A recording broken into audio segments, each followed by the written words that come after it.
திருச்சியில் ஒரு நர்ஸு ஒரு தவறான சிகிச்சையில் இறந்துட்டாங்க.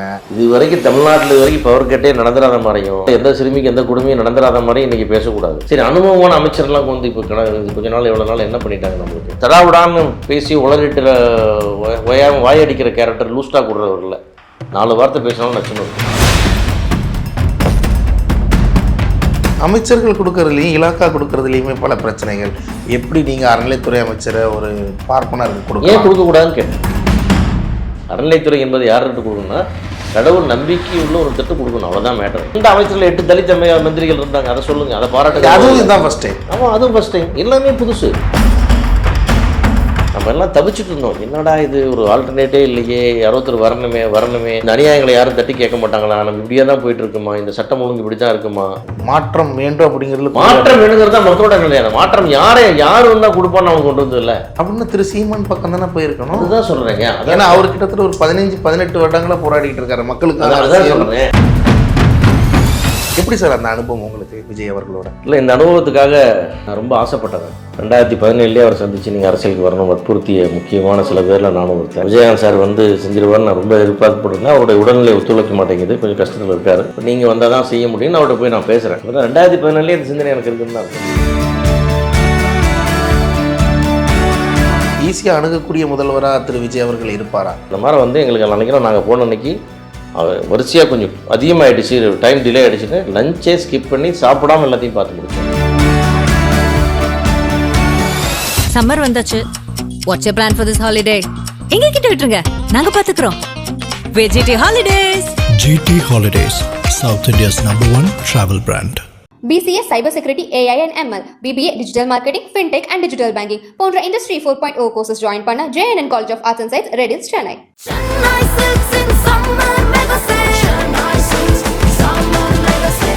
The Chennai Silks in Mega Summer Sale. வணக்கம் சார். வணக்கம் சார், ஒரு பிரபல தயாரிப்பாளராக, ஒரு விநியோகஸ்தராக, ஒரு நடிகராகவும் இப்படியே அறியப்பட்டிருக்கோம். இப்போ 2-3 நாளுக்கு முன்னாடி தளபதி முதல்வர் விஜய் அவர்களை சந்தித்தப்ப ஒரு பிரகாசமாக யாரும் இது வரைக்கும் பார்க்காத ஒரு ஆளாக நம்ம பார்த்தோம். எப்படி சார் அந்த அனுபவம் உங்களுக்கு விஜய் அவர்களோட? இல்லை, இந்த அனுபவத்துக்காக நான் ரொம்ப ஆசைப்பட்டேன். இன்றைக்கி இப்போ கட்சியை வந்து ஆரம்பிச்சிருக்காங்க, ஆட்சிக்கு வந்தாங்க. இல்லை, 2017 அவர் சந்தித்து நீங்கள் அரசியலுக்கு வரணும் வற்புறுத்திய முக்கியமான சில பேரில் நானும் ஒருத்தன். அன்றைக்கே அவர் சொன்னார், நான் யோசிக்கிறேன், கண்டிப்பாக வரேன்னு தான் சொன்னார். 2017 அவர் பார்த்து பேசி சொன்னேன். அதை கூட இப்போ நினைவு வந்தார் என்கிட்ட சமீபத்தில். அதே மாதிரி வந்து கட்சி ஆரம்பிச்சோடனே முதல்ல போய் கட்சியில் உடனே மெம்பர் ஆகி அந்த கார்டை அவர் கையில் கொடுத்து கையெழுத்து வாங்கி மெம்பர் ஆனேன். ஆமாம், கட்சி அறிவிச்சாங்க இல்லையா, மெம்பர்ஷிப் அறிவித்த உடனே ஆன்லைனில் பண்ணி நேராக அவர்கிட்ட போய் அந்த கார்டில் அவர்கிட்ட கையெழுத்து வாங்கினேன். ஸோ அது ஒரு நல்ல நினைவுகள் அதெல்லாம். அதுக்கப்புறம் கோட் படப்பிடிப்பில் அடிக்கடி சந்தித்தோம். கூட அவரோட ரஷ்யாவில் ஒரு 10 நாள் அங்கே இருந்தோம். ஸோ அந்த மாதிரி அனுபவங்கள்லாம் நிறையா இருந்துச்சு அவர் கூட பண்ணது போனதெல்லாம். இந்த அந்த கார்டு ஆரம்ப காலத்திலேயே ஒரு ஆமாம். ஏன்னா சார், எத்தனையோ கட்சிகள் நம்ம பார்த்துருக்குறோம். இருந்தாலும் திரு விஜய் அவர்கள் அந்த கட்சி ஆரம்பிச்சார் அப்படிங்கிறப்ப இணையறதுக்கான காரணம் நான் தானே சொன்னேன். 2017 போய் நீங்கள் வந்து கட்சி ஆரம்பிங்க நான் சொல்கிறேன்ல அவரை. ஏன்னா நம்ம இந்த அரசியலில் இந்த வழக்கமான அரசியல் கொஞ்சம் வெறுத்து போய் சலித்து போய் ஒரு மாதிரி விரக்தி ஆகி போகிறோம். நம்மகிட்ட போய் கேட்குறோம், சார் விஜயகாந்த் சார் வந்து செஞ்சிருவார்னு நான் ரொம்ப எதிர்பார்க்கப்படுறேன். அவருடைய உடல்நிலை ஒத்துழைக்க மாட்டேங்குது, கொஞ்சம் கஷ்டத்தில் இருக்கார். இப்போ நீங்கள் வந்தால் தான் செய்ய முடியும்னு அவர்கிட்ட போய் நான் பேசுகிறேன். அப்புறம் 2017 இந்த சிந்தனை எனக்கு இருக்குதுன்னு தான் அர்த்தம். அப்புறம் கட்சி ஆரம்பிச்சுட்டு போய் சேர்ந்துட்டோம். அதுக்கப்புறம் எல்லா என்ன நம்ம மாரலில் என்ன சப்போர்ட் முடியுமோ எல்லாமே பண்ணிகிட்டு இருந்தோம். வெற்றி வந்ததுக்கப்புறம் நம்ம வந்து எல்லாமே ஓப்பனாக இறங்கி வெற்றி அறிவிச்ச அன்றைக்கே நம்ம 12 மணிக்கு ரிசல்ட் வந்து 3 மணிக்கே பேப்பர் விளம்பரம் கொடுத்து அன்றைக்கே போஸ்ட் ஒட்டி ஒரு கிராண்டியர் ஒரு வேலை பார்த்தேன். ஏன்னா முந்தின நாள் டிசைன்லாம் பண்ணி வச்சுட்டேன். நான் நிச்சயமாக ஜெயிக்க போகிறோன்றதுல தெளிவாக இருந்தேன். ஏன்னா எக்ஸிட் போல் ரிப்போர்ட் வந்து எனக்கு ரொம்ப ஃபேவராக தோணுச்சு. யாரை கேட்டாலும் சொன்னாங்க. அதனால் கண்டிப்பாக ஜெயிக்கணுன்ற முடிவு பண்ணி போஸ்டர் டிசைன், பேப்பர் டிசைன் எல்லாம் ரெடியாக இருந்துச்சு. அந்தளவு நம்பிக்கையோடு இருந்தேன்னு சொல்ல வரேன். முன்னே அது ப்ரிடிக்ட் பண்ணல, நம்பிக்கை எனக்கு இருந்துச்சு. அந்த வகையில் அப்படியெல்லாம் பண்ணிவிட்டு அவர் போய் அந்த டிவிலலாம் அவர் போகிறது வரதெல்லாம் பார்த்துட்டு ஒரு பெருமையாகி அப்படி போய் நேரில் போய் பார்க்கும்போதில்ல நம்ம அப்படியே பயங்கர புட்டக்கால் போலீஸ் இதெல்லாம் தாண்டி போகிறோம். உள்ளே போனால் இருக்கும்ல, ஹலோ, அதையே விஜய் சார், அதே சிரிப்பு, அதே கூல், அந்த நிதானம், எல்லாம் அப்படியே இருந்தது. அப்படியே உட்காந்து அப்படியே பார்க்குறதுக்கு எனக்கு அப்படியே அந்த டேபிளில் பார்த்தா கனவு மாதிரி இருந்தது. முதலமைச்சர் அப்படின்னு போட்டு ரொம்ப அழகாக இருந்தவர்கிட்ட பேசுனது. எங்களுக்கு ரொம்ப மதித்து அன்பாக நிறைய டைம் ஸ்பெண்ட் பண்ணி என்னென்ன விஷயம் இருக்குது சொல்லுங்கள், என்னென்ன பண்ணணும்னு சொல்லுங்கள், எல்லாமே கொடுங்க, நான் பண்ணி கொடுக்குறேன் அப்படின்னு சொல்லி ரொம்ப சொன்னார். நான் சொன்னேன், நீங்கள் வந்து எங்கள் துறைக்கு ஒரு நல்ல அமைச்சர் கொடுத்துட்டீங்க, எங்களுக்கு பழக்கமான ராஜ்மோகன் கொடுத்துட்டீங்க, நாங்கள் எல்லாம் அவர் மூலமாக உங்களுக்கு வந்து சொல்கிறோம் சார்னு சொன்னேன். அந்த மாதிரி வந்து ஒவ்வொரு துறையிலையும் ரொம்ப அழகழகான தகுதியானவர்கள், திறமையானவர்கள், இளைஞர்கள், அப்படிப்படி அந்த மந்திரி சபையை பார்க்கும்போதே ஒரு மனசுக்கு ஒரு பெரிய நம்பிக்கை. நம்ம நாடு காப்பாற்றப்படும், தமிழ்நாடுக்கு ஒரு நல்ல நேரம் வந்திருக்கு, தலைவர் வந்து ஒரு வித்தியாசமான ரூட் எடுக்கிறாரு அப்படிங்கிறது வந்து எனக்கு 100% புரிஞ்சுது. அவர் பார்க்கும்போதெல்லாம் எனக்கு வந்து ரொம்ப பிரமிப்பாக இருந்தது. இன்னும் நிறைய தரப்பினராக வந்து நீங்கள் சொன்ன மாதிரி தான் அந்த கோட் ஷூட் பார்த்தது உங்களுக்கு ஒரு பிரம்மாண்டமாக தெரியுது. இன்னுமே அது ஒரு படம் மாதிரி தான் இருக்குது எனக்கு பார்க்குறதுக்கு. அப்படிங்கிற மாதிரி படம் போல் ஒரு கனவு போல் அப்படியே வந்து இது ஒரு சீக்வன்ஸான்ற மாதிரி இருந்தது. அப்படி தான் முதல்ல நினைச்சிட்டு இருப்போம். இப்போ நிஜம். அந்த நிஜத்தை வந்து அவர் என்ன அமைதியாகவும் என்ன ஒரு தீர்க்கமாகவும் டீல் பண்ணுறாங்கிறது தான் அது அழகு.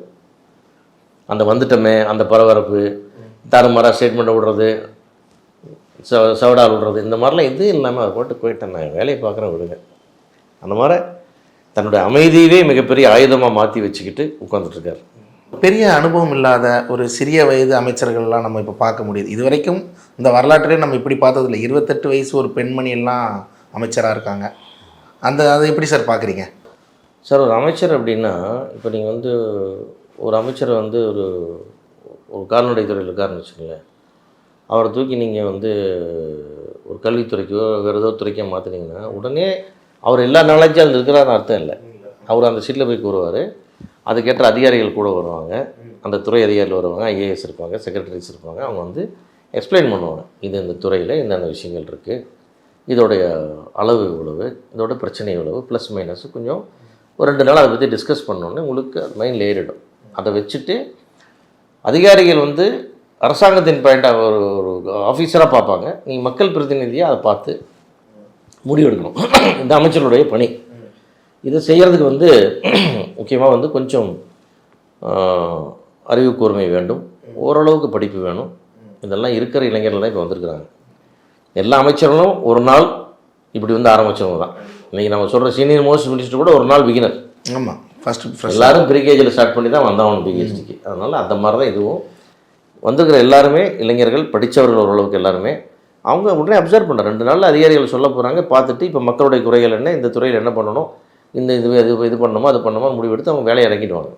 இருந்தாலும் இந்த அனுபவம் இல்லாத விஷயந்தான் இப்படி பவர் கட் நடக்குது. திருச்சியில் ஒரு நர்ஸு ஒரு தவறான சிகிச்சையில் இறந்துட்டாங்க. இதெல்லாம் அப்படிங்கிறது குற்றம் இல்லை அவங்களுக்கு. இது வரைக்கும் தமிழ்நாட்டில் இது வரைக்கும் பவர் கட்டே நடந்துடாத மாதிரியும், இது வரைக்கும் தமிழ்நாட்டில் எந்த சிறுமிக்கு எந்த குடுமையும் நடந்துடாத மாதிரியும் இன்றைக்கி பேசக்கூடாது. வந்து 1 வாரம் ஆகலை, இன்னும் பொறுப்பை எடுத்துக்கல, வேலை பார்க்கல. இதெல்லாம் பழைய செயல்பாடுகளின் வீக்கம். சட்டம் ஒழுங்கு கெட்டு போனதனுடைய தொடர்ச்சி தான் இதெல்லாம் நடந்துகிட்ருக்கு. இதை நிறுத்துறதுன்றது ஒரு மேஜிக் இல்லை, வந்தோன்னே நிறுத்துறதுக்கு. அதுக்கு ஒரு டைம் ப்ராசஸ் அவங்களுக்கு எடுத்துகிட்டு இருக்கும். இப்போ கடுமையாக வந்து போதை தடுப்பு சட்டம் மிக கடுமையாகி எல்லா பக்கம் ரைடு நடந்துகிட்ருக்கு. இந்த சில்லறை மது விநியோகத்தை நிறுத்தியிருக்கிறாங்க. உடனடியாக வந்து இந்த சிஎம்டிஎம்ஆர் கவர்மெண்ட் ஆஃபீஸில் ஆன் டேபிள் ஸ்கொயர் ஃபீட்டுக்கு உள்ள கணக்கு போட்டு வாங்கிட்டு அந்த லஞ்சத்தை நிறுத்தியிருக்காங்க. இப்படி ஒரு உண்மையோட தான் போக முடியும். அதனால் உடனே அப்படி நிறுத்திட முடியாது அது. அதனால் வந்து இது வரைக்கும் சரி அனுபவமான அமைச்சர்லாம் வந்து இப்போ கொஞ்ச நாள் எவ்வளோ நாள் என்ன பண்ணிட்டாங்க நம்மளுக்கு, ஏன் மக்களுக்கு இந்த கொதிச்சல் இந்த மாற்றத்தை கொண்டு வந்தாங்க, அதுதான் காரணம். ஓகே, இப்போ நம்ம இனி வருங்காலங்களில் இதுவரைக்கும் ஈஸியாக அணுகக்கூடிய முதல்வராக திரு விஜய் அவர்கள் இருப்பாரா? ஏன்னா இதற்கு முன்னாடி நம்ம திரு செல்வி ஜெயலலிதா அவர்களாக இருக்கட்டும், திரு கலைஞர், திரு ஸ்டாலின், இல்லை அவங்க அப்படி அந்த மாதிரிலாம் வந்து கடுமையாக இருக்காது. இதெல்லாம் இது வந்து ஈஸியாக பார்க்கல. இப்போ பாருங்க எவ்வளோ பேர் போய் பார்த்துட்டு வந்தோம், நாங்கள்லாம் போனோம். அது கூட போகும்போது எங்களுக்கு இன்ஸ்ட்ரக்ஷன்னா, சார் 2:30 மணிக்கு சார் பார்ப்பாங்க, நீங்கள் 2:15 2:20 வந்தால் போதும், உங்களை வந்து ரொம்ப நேரம் வெயிட் பண்ணக்கூடாதுன்னு சொல்கிறாரு. அப்படி சொல்லி தான் எங்களை கூப்பிட்றாங்க. நீங்கள் மட்டும் ப்ரோட்டோகால் இருக்குமே இல்லை வேகமாக முன்னாடி வந்துடாதீங்க அப்படின்ற வெயிட் பண்ண வைக்கிறத ஒரு கஷ்டமாக ஃபீல் பண்ணிட்டாருன்றாங்க. அந்த மாதிரி வந்து எங்களுக்கு நினைக்கிறோம், நாங்கள் போன அன்றைக்கி வரிசையாக கொஞ்சம் அதிகமாகிடுச்சு, டைம் டிலே ஆகிடுச்சுன்னு லஞ்சே ஸ்கிப் பண்ணி சாப்பிடாமல் எல்லாத்தையும் பார்த்து முடித்தார். ஸோ அந்த மாதிரி எளிமையாக பார்க்கக்கூடியது தான் அவர் வந்து. அந்த மாதிரிலாம் அந்த நடிகர் விஜய்க்கும் முதல்வர் விஜய்க்கும் நிறைய வித்தியாசம் வரும். ஏன்னா நடிகர் விஜய் வந்து எல்லாம் நிறைய பேர் பார்த்தாங்கன்னா அவரோட வேலை கெட்டுரும். ஷூட்டிங் ஸ்பாட்டில் அந்த மாதிரி பார்க்க முடியாது. அது ப்ரைவேசி போகும், ப்ரொடக்ஷனில் பிரச்சனை வரும். இங்கே அப்படி கிடையாது. இங்கே போலீஸ் எல்லாமே இருக்குது. அவர் எல்லாத்தையும் பார்ப்பார். இன்றைக்கும் பாருங்கள் எவ்வளோ தன்மை, எத்தனை பேர் இருந்தாலும் பார்த்து கை காமிச்சு கன்னடை இறக்கி பார்த்துட்டு அது போகிற வேகத்தில் போகிறதுலாம் இல்லை சார். அவர் டோட்டலாக வேறங்க. அவர் வந்து ஒரு மாதிரி வந்து இந்த தடாவிடான்னு பேசி உலகிட்டு ஒயாமல் வாயடிக்கிற கேரக்டர் லூஸ்டாக கொடுறவர் இல்லை. 4 வார்த்தை பேசினாலும் நச்சுன்னு இருக்கும். இதுவரைக்கும் பார்க்காத முதல்வராக காலையில் 9:30க்கு அரசு அலுவலகத்துக்கு வர்ற மாதிரியும் திரும்ப 4:30க்கு போகிற மாதிரியும் இதுவரைக்கும் நம்ம யாருமே பார்க்கல. ஒரு வித்தியாசமான என்ன காரணம் என்ன, அவருடைய சிஸ்டம் வந்து மார்னிங் 7 எழுந்து அவருடைய ஃபிட்னஸ்லாம் முடிச்சு ரெடி ஆகி ஷூட்டிங் போய் அவர் அதுக்கு டியூன் ஆனவர். அவர் ஹார்ட் ஒர்க். சரி, விஜய் சார் பற்றி கேட்டு பாருங்க, ஹார்ட் ஒர்க் பண்ணுவார். ஏன்னா அவர் படம் ஆரம்பிச்சாலும் ஒரு படம் ஃபாஸ்ட்டாக முடிச்சிடுவார். அவர்னால டிலேவே ஆகாது. அது மாதிரி டேவா நைட்டாக எப்போ சொன்னாலும் ஷூட்டிங் கரெக்டாக வந்துடுவார். அவருக்கு ஒர்க் பண்ணுறதுலாம் பிரச்சனையே கிடையாது. அவர் ஒன்றும் அது மாதிரி அவருடைய ஃபிட்னஸ்லாம் வந்து 100% பர்ஃபெக்டாக வச்சுருப்பார் அவர். அதனால் காலையில் ரெடி ஆகிடுவார் அவர். அதனால் காலையில் வந்துட்டு இப்போ வந்து வேலை செய்ய ஆரம்பித்தா அவர் முன்னாடி வந்துட்டு மீதி பேர்லாம் சீக்கிரம் வருவாங்கல்ல. இல்லை, ஏற்கனவே இதை தான் ஒரு முரணாகவே வச்சாங்க. இதுக்கு முன்னாடி எலெக்ஷன் கேம்பெயின் போகிறப்ப கிட்டத்தட்ட ஒரு 4 நாள் லீவு, அடுத்த நாள் கேம்பெயின், அதுலேருந்து 2 நாள் லீவு அப்படிங்கிறப்ப அப்படி இருக்கிற ஒரு டிசிப்ளினுக்கும் இப்போ டெய்லி ஒரு அலுவலகத்துக்கு வர மாதிரி தவறான குற்றச்சாட்டுகள். எங்கேயுமே பர்மிஷன் கொடுக்கல. ஒரு ஊருக்கு போனால் அடுத்த ஊருக்கு 4 நாள் கழிச்சு தான் பர்மிஷன் கிடைக்குது. அப்போ 4 நாள் என்ன பண்ணணும், அதே ஊர்லேயே இருப்பார். அப்புறம் வர வேண்டியது போக வேண்டியது வர வேண்டியது போட்டு இப்போ நீங்கள் முடிச்சிங்கன்னா திருச்சி முடிச்சா தஞ்சாவூர் பர்மிஷனா, தஞ்சாவூர் முடிச்சா அடுத்த ஒரு பர்மிஷனா கொடுக்குறீங்களா? இல்லை. எல்லா ஊர்லேயும் பிரச்சனை. இது நின்று பிரச்சனையே இருந்தாங்க. தமிழ்நாடு முழுக்க அவர் சுற்றுப்பயணம் கிடைக்கிற வாய்ப்பு கிடைத்திருந்தால் அவர் 200 தொகுதிகளுக்கு மேலே ஜெயிச்சிருப்பார். அவர் முகத்தை பல ஊரில் பார்க்கல, அந்த கரிஷ்மா அப்படி கனெக்ட் ஆகலை, அவ்வளோதான் மேட்டர். பார்த்துருந்தா அவ்வளோ ஓட் பேங்கிங் வந்து அவர் பார்க்க ஆசைப்பட்டாங்க. அவர் பார்க்குறதும் எப்பவுமே நீங்கள் டேரெக்டாக பார்த்து மூஞ்சி போய் பேசிட்டு போயிட்டீங்கன்னு வச்சுக்கலாம். அன்றைக்கி ஒரு கமிட்மெண்ட் வரும் மைண்டில், போட்டு போடலாம் அப்படின்னு. அப்படி ஆனவங்க தான் இது வரைக்கும் போட்டிருக்காங்க. ஸோ அது ஒரு விஷயம் நடந்திருக்குது. அது ஓகே. இது எப்படினாலும் ஒரு தவறான முன்னுதாரணம் ஆயிராதா? ஒரு நடிகர் ஒரு மூஞ்ச பார்க்கறதுக்காகவே நான் ஓட்டு போடுறேன். ஏன்னா பெரியார் சிந்தனைகள், அண்ணாவளி அப்படிங்கிற மாதிரி நம்ம பார்த்துருக்கோம், திராவிடம் அப்படிங்கிறப்ப இது ஒரு புது வகையான மாயை அப்படிங்கிற மாதிரி. மாயை அப்படி சொல்லக்கூடாது, நீங்கள் அப்படி எடுத்துக்கூடாது. நீங்கள் அந்த கரிஷ்மா எல்லாத்துக்குமே இருக்குன்னு சொல்லக்கூடாது. எம்ஜிஆர் இப்போ மூஞ்சி பார்த்து ஓட்டு போட்டேன், எல்லாத்துக்கும் ஓட்டு போட்டாங்களா? சினிமாவில் வந்து எல்லாத்துக்கும் ஓட்டு போட்டாங்களா? எத்தனை நடிகர்கள் வந்தாங்க, எல்லாத்துக்கும் ஓட்டு போட்டாங்களா? அந்த நடிகரே ஜெயிக்க முடியாமல் டெபாசிட்லாம் ஓடி போயிட்டாங்க. அதனால் எல்லாத்துக்கும் அது இருக்குன்னு சொல்ல முடியாது. அந்த கரிஷ்மா சில பேருக்கு இருக்குது. இப்போ அந்த வெற்றிடம் இருக்கனால ஒரு அம்மையார் ஜெயலலிதா இல்லாத ஒரு காலகட்டம், கலைஞர் அவர்கள் இல்லாத காலகட்டம், அவரால் ஒரு ஈஸியாக டக்குன்னு அந்த இலக்கை அடைய முடிஞ்சதுன்னு வச்சுக்கலாமா? அது எப்படி இல்லை? அப்படி பார்த்து நீங்கள் எவ்வளோ இன்றைக்கி இருக்கிற அரசியல் சாதாரண அரசியல்வாதிகளா? திராவிட முன்னேற்ற கழகத்தில் உள்ள தலைவர்கள்லாம் வந்து ஸ்டாலின் அவர்களும் உதயநிதி அவர்களும் சின்ன அரசியல்வாதிகளா? அவங்களுக்கு எவ்வளோ பாப்புலாரிட்டி இருக்குது, எவ்வளோ ரீச் இருக்குது? அவங்களே இன்னும் மிரண்டு தான் இருக்காங்க. அவங்க தாண்டி வராருன்னா இவரோட ரீச் அதிகம்னு அர்த்தம். நான் என்ன சொன்னேன் 2017 ஒரு பார்த்தபோது என்ன சொன்னேன் சார், உங்களுக்கு அந்த கரிஷ்மா இருக்குது, அந்த மக்களை ஈர்க்கும் சக்தி உங்களுக்கு இருக்குது, மக்கள் உங்களை ரசிக்கிறாங்க. எந்த வீட்டுக்கு போனால் குழந்தைகள்லேருந்து பாட்டி தாத்தா வரைக்கும் இந்த விஜய் படம் வந்துச்சான்னு கேட்குறாங்க. அந்தளவுக்கு எங்கள் வீட்லேயும் கேட்குறாங்க. எங்கள் பாட்டிலாம் விஜயை கூட்டு போய் காட்டுன்னு என்ன கேட்டுருப்பாங்க. அந்த அளவுக்கு வந்து உங்களுக்கு அந்த பிரியம் இருக்குது. அதனால தான் நான் கேட்குறேன், நீங்கள் செய்ய வரணும்னு நான் கேட்டேன். அதை தான் இப்போவும் சொல்கிறேன். அதனால் கை காமிச்சா ஓட்டு வருமா அப்படி இல்லை. அது எம்ஜிஆருக்கு வந்து ஓட்டு வந்ததுக்கப்புறம் அந்த ஓட்டு உங்களுக்கு வந்து விஜய் சாருக்கு வந்திருக்கு. இப்பவும் நம்ம அமைச்சர் எம்ஜிஆருக்கு கூட வந்து எம்ஜிஆர் கூட்டு கொடுத்த ரூட்டில் வந்ததால் உங்களுக்கு ஜெயலலிதா அம்மையார் அவர்களுக்கு அந்த வழி கிடைச்சது. பட் இவர் அப்படி இல்லை. On is own. எஸ், அவரே போட்ட தடம், அவர் ரூட்டில் அவரே பயணித்து அவர் வாங்கி கொண்டு வந்து கொடுத்த இந்த 108. அதனால் வந்து அதுக்கு அவர் தகுதியானவங்கிறது தான் முக்கியமான விஷயம். கை காய்கிற எல்லாத்துக்கும் ஓட்டு போடுற நம்ம மக்கள் கூட்டம் நம்ம கூட்டம் இல்லை. ஏன்னா நம்ம எல்லாம் தவிச்சிட்டு இருந்தோம், என்னடா இது ஒரு ஆல்டர்னேட்டே இல்லையே, 60 வரணுமே, இந்த அநியாயங்களை யாரும் தட்டி கேட்க மாட்டாங்களா, நம்ம இப்படியே தான் போயிட்டுருக்குமா, இந்த சட்டம் ஒழுங்கு இப்படி தான் இருக்குமா, இந்த பாலியல் குற்றங்கள் தொடருமா, இந்த மது போதை கலாச்சாரத்தை ஒழிக்க முடியாதா, இந்த ஊழலை ஒழிக்க முடியாதா, வர்றவங்கலாம் ஒழிப்புன்னு சொல்லிட்டு வளர்த்துட்டே போகிறாங்களே, இந்த கவலை சாதாரண மக்கள், அடித்தட்டு மக்கள் எல்லாத்துக்கும் இருந்தது. அந்த கவலையின் வெளிப்பாடு தான் நமக்கு ஒரு ஆபத் பாந்தவன் கிடைச்சான், அது விஜய் அப்படின்னு முடிவெடுத்தாங்க. மாற்றம் வேண்டும் அப்படிங்கிறது, மாற்றம் வேணுங்கிறது தான் மக்களோட நிலையான மாற்றம். யார் வந்தால் கொடுப்பான்னு அவங்க கொண்டு வந்து இல்லை அப்படின்னு திரு சீமான் பக்கம் தானே போயிருக்கணும். அதுதான் சொல்கிறேங்க. ஏன்னா அவர் கிட்டத்தட்ட ஒரு 15-18 வருடங்களா போராடிக்கிட்டு இருக்காரு மக்களுக்கு. அதான் சொல்கிறேன், மண்ணுக்கான அரசியல். நம்ம மண்ணின் மைந்தர் அவர் மாதிரி உணர்ச்சி உருவமாக போராடுறதுக்கு இன்றைக்கி ஆள் இல்லை. ஆனால் கூட மக்கள் நினைக்கிறான்னா இவ்வளோ வலிமையான இந்த சக்திகளை, இந்த திராவிட சக்திகளை எதிர்த்து போராடி ஜெயிக்கிற கெப்பாசிட்டி விஜய்க்கு இருக்குன்னு நினச்சாங்க. அந்த கிரேஸ், அந்த கிரேஸ், அந்த அந்த அந்த பவர் அவர்கிட்ட இருக்கு, இவருனால சாதிக்க முடியும்னு நினச்சான். எவ்வளோ பண்ணாலும் சீமான் வந்து ஆட்சி அமைக்க முடியாதுல்லப்பா, அப்புறம் அவர் ஓட்டு போட்டு எப்படிப்பா, அவர் வந்து இவங்களெல்லாம் சமாளிக்கணும்லப்பா. சீமான் ரொம்ப பிடிக்கும், அவர் கூட்டங்கள்லாம் கேட்பாங்க, ஆனால் ஓட்டு போடும்போது மாற்றி போட்டுருவாங்க. என்னன்னா இந்த ஆட்சியை மாற்றக்கூட சக்தி அவருக்கு இருக்கிறான்னு ஒரு சந்தேகம் அவங்களுக்கு இருந்துகிட்டே இருந்தது. பட் விஜய் வந்தோடனே அது வர்ற கூட்டமும் அந்த ஆரவாரமும் பார்த்தோன்னே ஓவராலாக மக்களுக்கு நம்பிக்கை வந்துருச்சு, சரி இவர் இதை சாதிச்சுவார் அப்படின்ட்டு. எனக்கு தெரிஞ்சு இது ஒரு 2024 கட்டமைச்ச மாதிரி தெரில தமிழக வெற்றிக்கலாம். அதுக்கு முன்னாடியே ஒரு 4-5 வருஷத்துக்கு முன்னாடியே இந்த ஆலப்போரான், தமிழன், தலைவா, இந்த ரேஞ்சில் இருந்தே நம்ம கொஞ்சம் கொஞ்சமாக அந்த இலக்கை தான் அடைய போகிறோங்கிறதுல ஒரு சார் கண்டிப்பாக அது இருந்திருக்கும். அது அந்த அந்த இப்போ 2017 பேசும் கூட இல்லை அதெல்லாம் வேண்டாம் வரமாட்டேன்னு அவர் சொல்ல, டைம் கொடுங்க நான் யோசிச்சு சொல்கிறேன். அப்புறம் யோசிக்க ஆரம்பிப்பாங்க. அவருக்கு இன்னும் நிறையா ஃப்ரெண்ட்ஸு வெல்விஷர்ஸ் போய் சொல்லுவாங்க, அல்லது அரசியல் வியூக வடிவமைப்பாளர்கள்லாம் போய் அவங்க ஐடியா கொடுப்பாங்க. அப்போ நடந்துருக்கு. ஆனால் கடந்த ஒரு 2-3 வருடங்களாக அதுக்கான ஃபுல்லான ட்ரைனிங்கில் அவர் இருந்திருக்கிறார். அது ஒன்றும் மாற்றமே கிடையாது. அதாவது தின்னு மயக்கி பிடிச்சிட்டு நான் தான் முதல்வரெலாம் சொல்ல, ஆனால் என்ன செய்யணும், நாட்டில் என்ன பிரச்சனை, எதை செய்யணும் எதை செய்யக்கூடாது, இது எல்லாத்தையும் ஒரு 2 வருடங்களாக ஒரு பெரிய ஒரு நாலேஜ் கெய்னிங்மான ஒரு விஷயம் அவர் பண்ணியிருக்கார். அதுக்கான ஆளுகளை வச்சு தன்னைத்தானே ட்ரெயின் பண்ணியிருக்கார். இப்போ திரு விஜய் அவர்கள் முதல்வர் ஆனதே சூப்பர் ஸ்டார் ரஜினிகாந்த் அவர்களாக இருக்கட்டும், திரு கமல்ஹாசன் அவர்கள், திருமதி பிரேமலதா விஜயகாந்த், இவங்க எல்லாருமே ஒரு எதிர்மறை கருத்துக்கள் சொல்கிறப்ப ஒரு விரக்தியில் இருக்காங்களா, ஐயோ நம்ம ஆயிருக்கணும், நம்ம முன்னாடியே 96லேயே நான் வந்திருக்கலாமோ அப்படின்னு சூப்பர் ஸ்டார் அவர்கள் நினைக்கிற அந்த மாதிரியா, கமல்ஹாசன் நான் வந்த ஸ்டைல் தப்பு, நான் வேறு மாதிரி வந்திருக்கேன், நான் அன்னைக்கே ஒழுங்காக இருந்திருந்தா நான் நேரம் சிஎம் ஆயிருப்பேன், இந்த மாதிரி கருத்துக்கள்லாம் எப்படி சார் பார்க்குறீங்க?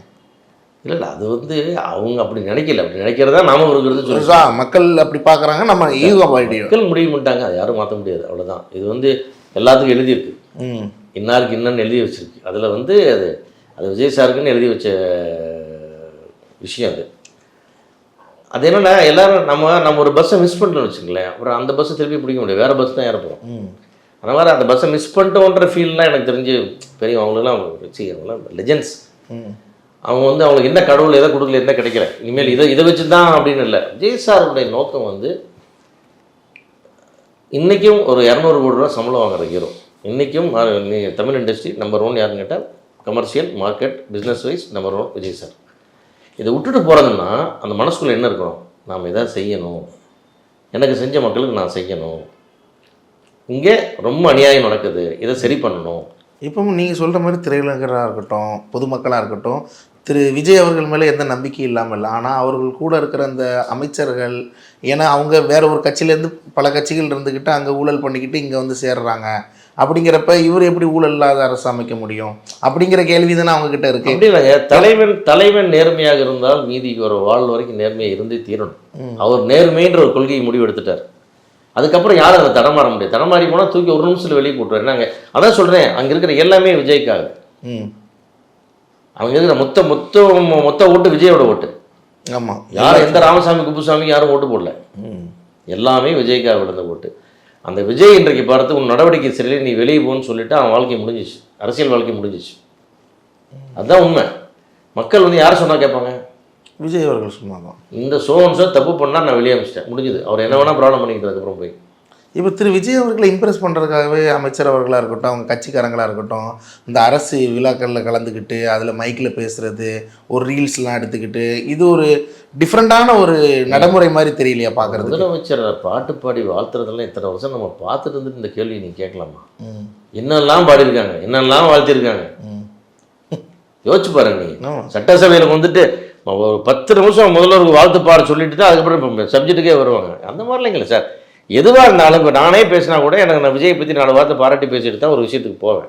ஏன்னா எனக்கு பிடிக்கும், நான் என்னோடய தலைவராக ஏற்றுக்கிட்டு இருக்கேன். அப்புறம் நம்ம 4 வார்த்தை பேச தான் செய்வோம். அதுவோடு இல்லாமல் என்ன நீங்கள் பேச போகிறீங்க நீங்கள்?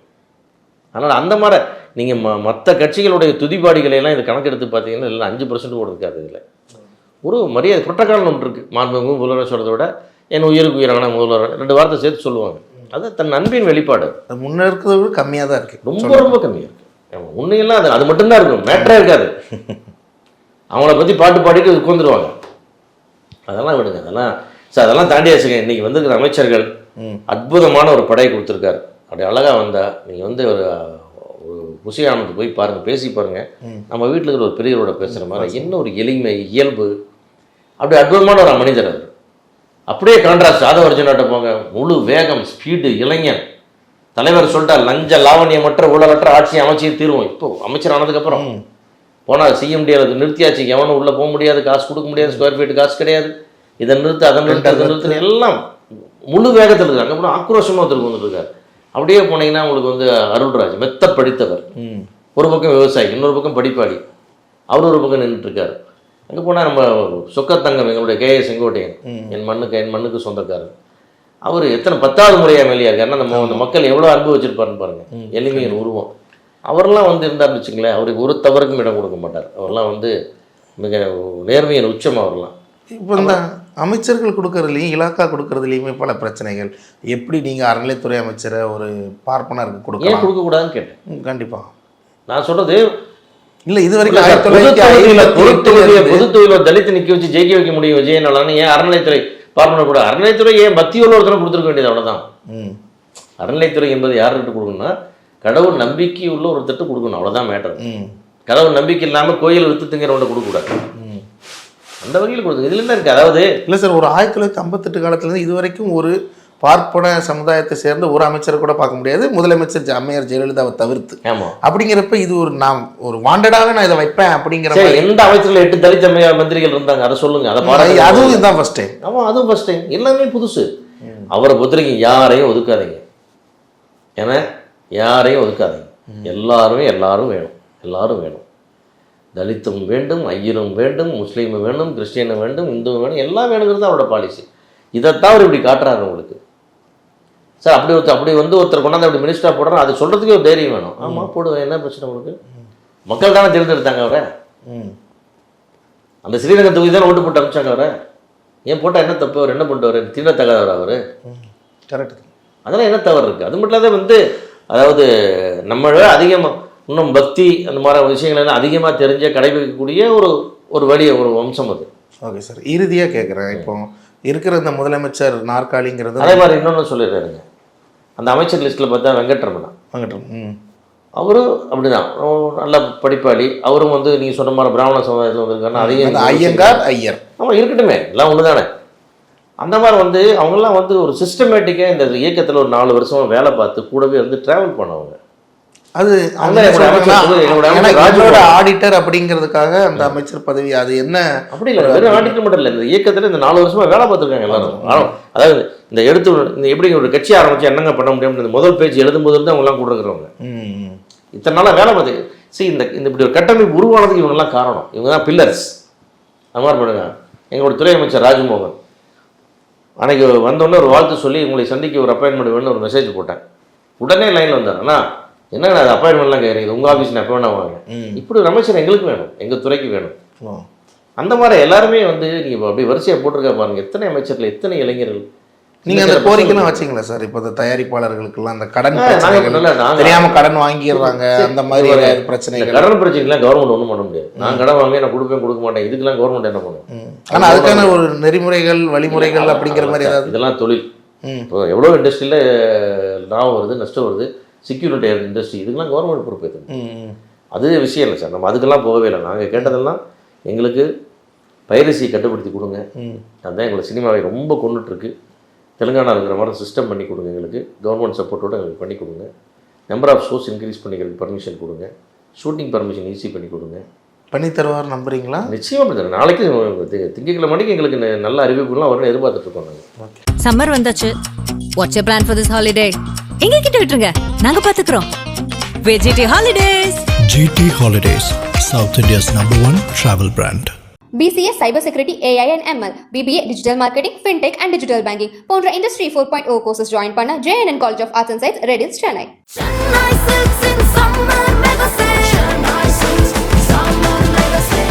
The Chennai Silks in Mega Summer Sale.